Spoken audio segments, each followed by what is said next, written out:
Hey homemakers, I hope you guys are doing good. Breakfast cereal is something that we all have in our kitchens, and normally we use them directly from the boxes they come in.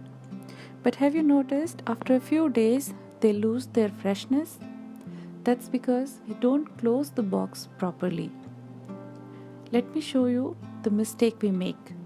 Here is the cereal box. I'm going to pour 1 bowl of cereals in this box. And what we do is we simply close these 2 flaps on top like this.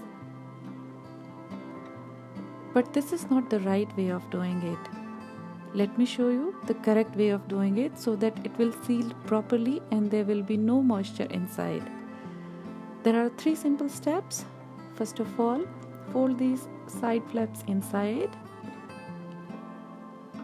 This is step number 2. Fold them from the center like this. And step number 3, all you have to do is insert this part in the gap. And look at this. It is sealed completely. Not even a single piece of cereal will fall even if you turn it upside down. You can try it yourself.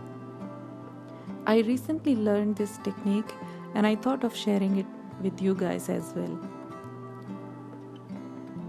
Here is a quick recap if you want to see it again. Please do try this and your cereals will remain fresh for a very long time. I hope you guys find this video useful. If you do, please give it a thumbs up and do share it with your friends and family. And also subscribe to my channel. Thanks for watching.